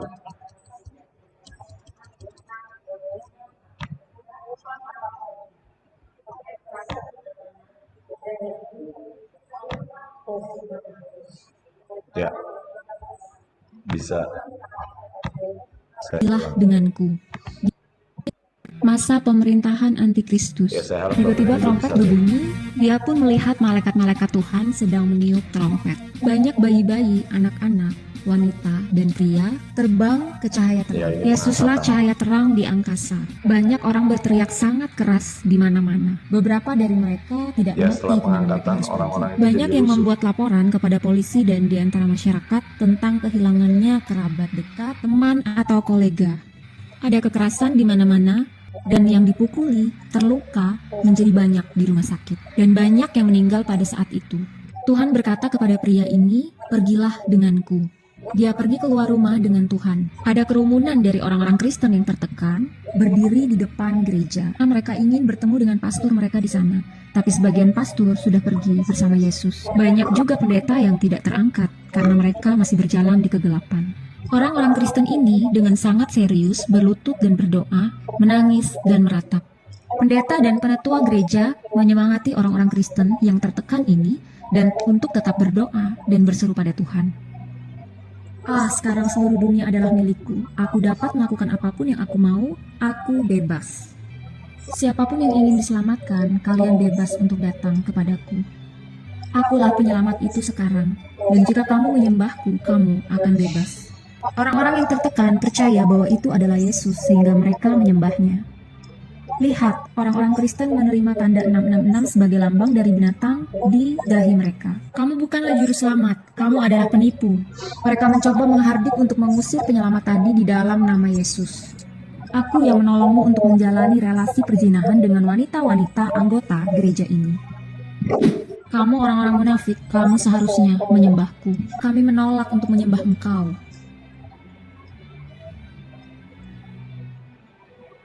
Tidak, dia adalah antikristus. Habislah aku. Richard melihat banyak orang menjatuhkan dirinya ke bawah untuk mati, untuk menghindar dari menerima tanda bilangan binatang tersebut. Semua orang yang bunuh diri mengalami luka yang sangat parah, tapi tidak satu pun dari mereka yang meninggal. Richard pergi ke puncak gunung bersama dengan banyak orang dan juga orang-orang Kristen. Di puncak gunung di mana mereka akan berlutut dan berdoa untuk menangis pada Tuhan, minta pertolongan dan kasih karunia-Nya. Aku adalah satu-satunya yang kamu cari sebagai juru selamat. Setiap dari kamu sekalian harus menyembah saya. Dan segera mereka menerima tanda bilangan binatang tersebut. Semua orang di gunung menyembah dia sebagai antikristus. Richard harus melarikan diri dari antikristus. Lalu Richard pergi ke gereja yang lain. Ada beberapa orang Kristen yang tidak mau memakai tanda binatang. Mereka sedang bersembunyi di gereja ini dari antikristus. Kenapa kamu bersembunyi? Mengapa kamu tidak ingin menerima tanda itu sehingga kamu akan mendapat kedamaianmu? Kami tidak akan ingin menerima tanda itu hari ini ataupun besok. Akankah kamu menerima tanda itu sekarang? Iya, semua dari mereka menyembahnya tanpa adanya perlawanan. Antikris melihat Richard tadi memakai pakaian surgawi, tangkap dia buat saya. Agen setan, penyembah setan, pasukan setan sedang berlari menangkap Richard. Tidak ada yang dapat lari dari antikristus. Angin kencang meniup Richard dari kota itu ke udara. Tuhan berkata kepada Richard, "Aku berkata kepadamu bahwa kamu tertinggal untuk semenit. Sekarang waktunya telah tiba." Ya, saya harap Bapak dan Ibu mendapat gambaran yang lebih nyata mengenai hal-hal yang akan terjadi. Karena kalau di kitab Wahyu itu kan dalam bentuk kata-kata ya, kadang-kadang kita itu istilahnya kurang sungguh-sungguh gitu loh kalau nggak lihat ya. Jadi kalau saya harap kalau Bapak dan Ibu lihat ini lebih serius ya. Nah, jadi Bapak dan Ibu gimana ya, siapkan kalau ada apa, kalau ke depan ini Bapak dan Ibu terangkat ya, nggak usah dikejar-kejar ya, puji Tuhan. Tapi kalaupun ada yang harus bersembunyi ya bersembunyilah ya, siapkan mulai dari sekarang ya. Nah, jadi firman Tuhan itu berkata bersembunyi ya. Jadi siapa sih contoh yang menurut saya bersembunyi ya? Jadi ini ada contoh menurut saya, ada seorang hamba Tuhan namanya Tom Hess ya. Dia tadinya tinggal di Amerika, singkat cerita dia ke Yerusalem, dan di Yerusalem dia mendirikan namanya Rumah Doa bagi Segala Bangsa Yerusalem, Jerusalem House of Prayer of All Nations ya. Jadi ada waktu-waktu di mana anak-anak Tuhan itu harus bersembunyi sebagaimana Elia di sungai Kerit. Ya, jadi mulai dari sekarang Bapak dan Ibu jangan sia-siakan waktu, ya jangan gunakan waktu untuk yang bukan dari Tuhan, jangan gunakan uang juga ya untuk sesuatu yang bukan roti ya. Misalnya apa? Bapak dan Ibu mau bangun rumah di kota ya, nanti di kota itu gampang sekali dikejar mereka. Ya jadi lebih baik gimana ya mungkin seperti itu ya. Nah, ini contohnya Bapak dan Ibu bahwa apa? Elia itu ketika melayani memang bangsa Israel itu sudah menyembah berhala. Tapi ada kata yang menarik ya. Dia berkata gini ya, Elia orang Tisbe Gilead itu berkata kepada Ahab, demi Tuhan yang hidup Allah Israel yang di hadapannya aku berdiri. Maksudnya apa nih Bapak dan Ibu? Ya. Nah, ini kalau saya renungkan ya, artinya apa? Sekalipun fakta berkata bahwa bangsa Israel itu menyembah berhala, itu tidak mengalihkan fokus Elia daripada berkata bahwa saya ini tetap sedang melayani Tuhan yang Maha Kuasa. Sekalipun ada banyak berhala, aku ini berdiri melayani Tuhan yang Maha Kuasa. Jadi ya setidaknya menurut saya ya Elia itu bukan orang yang ketakutan juga. Ya buktinya apa? Dia sempat mengalahkan 850 Nabi Baal. Bapak dan Ibu bagaimana? Ya bayangin kalau berhadapan dengan 850 dukun ya. Ya mungkin gemeteran juga. Ya saya juga pikir gitu kalau saya ya. Tetapi ya Elia ini berani Bapak dan Ibu. Dan saya berdoa apa? Saya berdoa gini ya, kita mulai dengan apa? Kita mulai dengan mendengarkan, mengingini, merenungkan, maka Tuhan akan memberikan itu. Sehingga apa? Sehingga bisa kita ini menjadi orang yang termasuk terhitung dalam pada generasi Elia. Generasi yang dikatakan Elia itu berdoa dengan sungguh-sungguh. Yang bisa menutup langit, bisa membuka langit. Ya saya rasa penjelasannya lebih kurang sampai itu aja. Saya ajak kita tutup dengan penyembahan dan apa? Kita terima yang dari Tuhan bahwa apa? Tuhan ini yang bisa merekayasa menjadikan kita sebagai generasi Elia, generasi yang diciptakan untuk pengangkatan, generasi yang dijamin, generasi yang masuk Yesaya 60 dan diluputkan daripada murka Allah.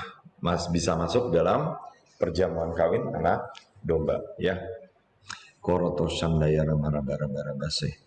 Sokyo nokoto sekerete kira para Sokyo dododo. Apakah masih ada Pak Oldegario? Mungkin Pak Oldegario kalau masih ada boleh unmute dan itu ya apa bantu main musik ya.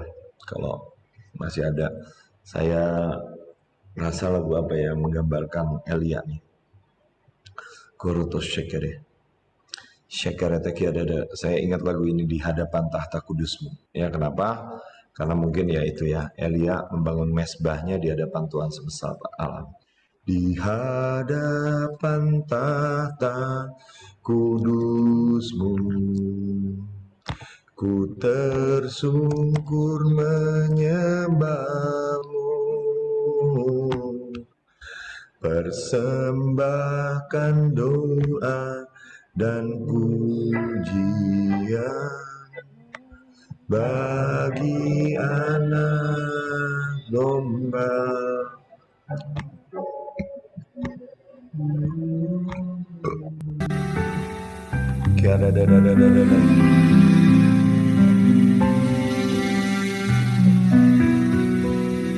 Tuhan,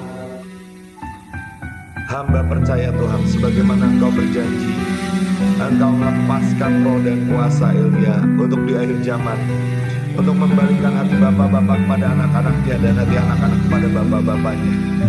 Kami mungkin gak punya yang seperti Elia punya, tapi kami berkata Tuhan, kami mau menerimanya dan kami percaya Tuhan itu bisa turun, itu bisa masuk di dalam hidup kami. Engkau bisa mengubah kami Tuhan menjadi orang-orang yang seperti Elia, hidup di hadapan Tuhan semesta alam, menjadi orang-orang yang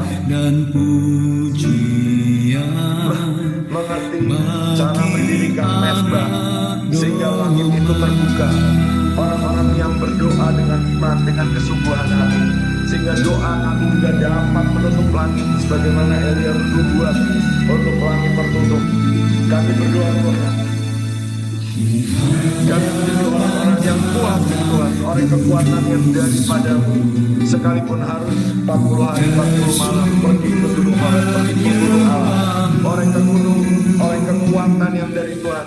Kami dimampukan berlari dalam kecepatan Tuhan, dan kami percaya Tuhan, sebagaimana Elia mendampingi Ahab, kami juga terima kemampuan untuk dipercepat, ditarik oleh Tuhan masuk masa supranatural.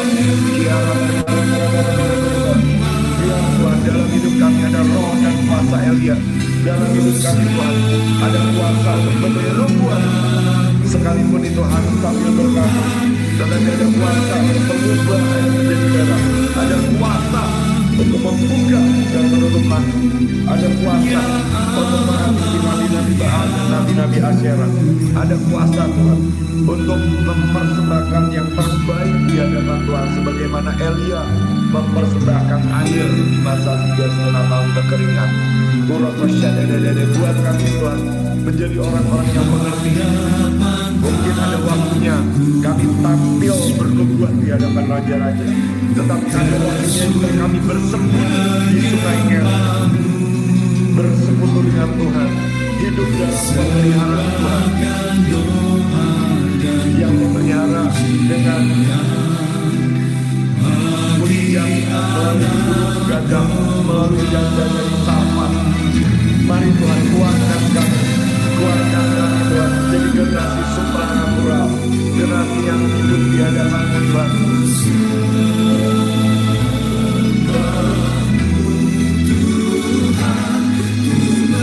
Kuatkan kami Tuhan, supaya kami mengerti Tuhan bahwa kami adalah anak-anak Allah, dan adalah destiny kami untuk membinasakan perbuatan iblis ini.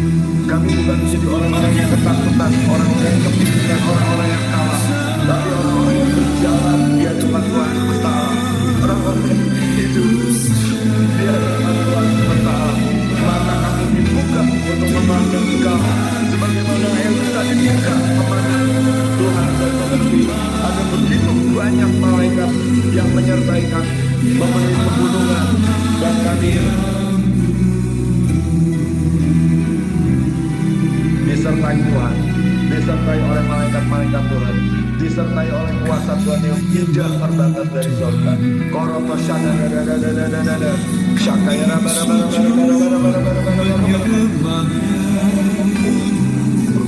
Tuhan, Engkau tahu Tuhan, karena di dalam hidup kami ada ketidakpercayaan, ada ketakutan. Dalam nama Yesus, biar diberi cahaya. Dalam nama Tuhan itu, aku berkata malaikat bergerak di setiap rumah, di setiap keluarga, memotong akal-akal yang tidak berubah. Segala kelemahan ini yang bukan daripada Tuhan, dipotong dalam nama. Dan Tuhan menancapkan, Tuhan memasukkan kekuatan yang dari Tuhan, memasukkan iman, Tuhan memasukkan sayang, menguatkan sayang kami untuk menanti-nantikan Tuhan sampai pengangkatan, sampai Kau datang kedua kali jemput kami. Tuhan, mulai dari sekarang siapkan kami Tuhan, supaya kami bukan menjadi orang yang ketakutan, orang yang terlambat, tapi kami siap ketika peristiwa apapun yang Tuhan izinkan terjadi. Kami termasuk orang-orang yang dilindungi pada dari hari pencobaan. Mari Tuhan siapkan Tuhan, kalau kami mulai harus menyiapkan diri di pegunungan. Mari Kau bicara Tuhan, di mana kami harus mulai menyiapkan diri Tuhan, tempatnya seperti apa strateginya, bukakan Tuhan, event-event Indonesia, bukakan Tuhan, panggilan Tuhan, bukakan Tuhan, jalur-jalur orang-orang yang memberikan dana, donatur di dalam nama Yesus. Aku berkata bukakan, kiara para kiara para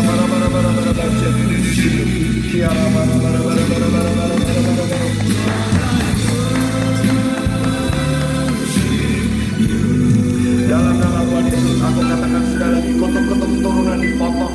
Kami katakan sesuai Kisah Para Rasul 3 ayat 25, kami adalah keturunan daripada nabi-nabi itu. Sebagaimana Elisa mengakui bahwa Elia adalah bapaknya, sebagaimana Raja Yohanes yang berkata bahwa Elisa adalah bapaknya. Biar hari ini Tuhan kami terima kekuatan ilahi daripada bapak-bapak leluhur, daripada pemimpin-pemimpin seperti Henokh yang hidup bergaul karib dengan Tuhan, seperti Elia yang hidup di hadapan Tuhan semesta alam, Elia yang berdoa dengan sungguh-sungguh, Elia yang punya kuasa untuk menutup langit. Biar kami terima Tuhan pengurapan kekuatan DNA ilahi daripada bapak-bapak leluhur, daripada Daud, daripada Abraham, daripada orang-orang yang membawa satu bangsa di hadapan Tuhan, sebagaimana Henry Baker membawa Mozambik, sebagaimana Reinhard Bonnke membawa seluruh Afrika, 80 juta jiwa di hadapan Tuhan. Biar kemampuan turun ke atas kami malam hari ini Tuhan, di dalam nama Tuhan Yesus Tuhan. Kami tahu Tuhan kami tidak mampu, kami tidak punya, tapi kami belajar mengingini, kami belajar percaya, kami mengakui dengan iman bahwa kami adalah anak-anak-Mu Tuhan. Kami adalah keturunan dari para nabi itu sesuai 3 Kisah Para Rasul 3 ayat 25. Kami ditetapkan untuk mewarisi bumi, kami ditetapkan untuk menjadi terang bagi bangsa-bangsa. Dan Yesaya 60 itu akan terjadi tergerak di dalam hidup kami. Ada terang Tuhan yang begitu kuat menyala di dalam hidup kami. Terang itu menyala di dalam kegelapan dan kegelapan tidak menguasainya. Bahkan ketika ada kegelapan, kami tetap menjadi orang yang mengenal Allahnya dan bertindak. Kami tetap menjadi orang yang menuntun banyak orang kepada kebenaran. Ada suara-suara iman, suara kebenaran, suara pemulihan yang dikembangkan dari hidup kami, dari mulut kami. Ada suara-suara bagaimana Yohanes Pembaptis menyuarakan persiapkan jalan untuk kedatangan Tuhan. Kami bukan jadi orang-orang yang kecewa Tuhan. Kau tahu Tuhan setiap kekecewaan kami Tuhan, dan biar kami serahkan semua kekecewaan kami itu di alam di lembamu. Biar Tuhan cabut dan kau gantikan dengan iman, kau gantikan dengan kekuatan, kau gantikan dengan kasih di dalam nama Tuhan. Biar kuasa Allah tidak terbatas, biar roh Tuhan, biar kuasa pemulihan itu turun dalam hidup kami oleh suara kami, oleh gembala firman Tuhan yang kami termakan. Hati anak-anak berbalik pada bapak-bapaknya, hati bapak-bapak berbalik pada anak-anak. Kami akan menuntut banyak orang kepada kebenaran. Kami membalikan dari orang-orang durhaka kepada pertobatan. Di dalam nama Tuhan Yesus, kami percaya ini waktunya, inilah saatnya Tuhan, di mana seluruh bangsa, seluruh dunia akan mengenal Engkau sesuai firman yang berkata, bangsa mereka rekor yang sia-sia, tetapi ada waktunya di mana pengetahuan dan kemuliaan Tuhan itu menutupi seperti air laut menutupi samudra. Kami percaya kami adalah generasi yang dibangkitkan untuk menyuarakan suara, untuk mempersiapkan jalan kebangkitan, jalan kedatangan Tuhan yang kedua kali Tuhan, supaya terbuka pintu gerbang dan terbukalah pintu yang berabad-abad, supaya kami menjadi penyambung dari Tuhan yang lihat apa yang Tuhan katakan, mendengar apa yang Tuhan katakan. Bahkan kami menangkap hati itu sendiri Tuhan, dan kami bergerak dengan belas kasihan karena kami mengerti hati itu sendiri.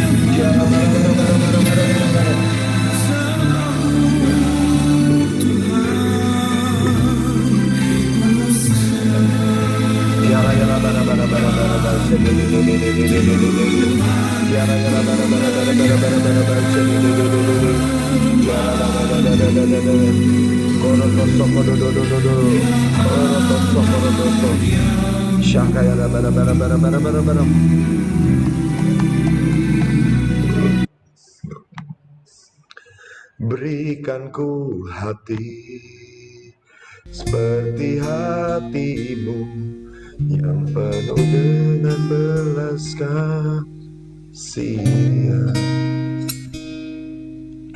Syakaya rabarabarabaramu. Berikan ku hati Tuhan, seperti hatimu biar suara yang yang kami penuh suarakan dengan belas kasihan. bukan suara penyesatan, bukan suara-suara roh sihir. Berikan ku Penuh mata Mamon, seperti tetapi matamu suaramu sendiri. yang memandang Karena tuai kami punya di hatimu sebagaimana Daud, sekelilingku. disebut sebagai a man after your own heart. Berikan ku Sebagaimana Daud yang mempunyai hati yang tanganmu menyenangkan untuk hatimu. Sebagaimana melakukan Daud tugasmu. Berikan ku melayani generasinya. Biar kami kakimu menjadi generasi yang melangkah sungguh-sungguh Tuhan, dalam menyiapkan kedatangan yang kebenaran. kedua kali Tuhan. Biar hari-hari ini Tuhan, malam ini Tuhan, sekali lagi semua kecenderungan apapun yang bukan dari Tuhan dicabut. Semua ketakutan, semua kepahitan, semua spirit yatim piatu kami cabut di dalam nama Yesus.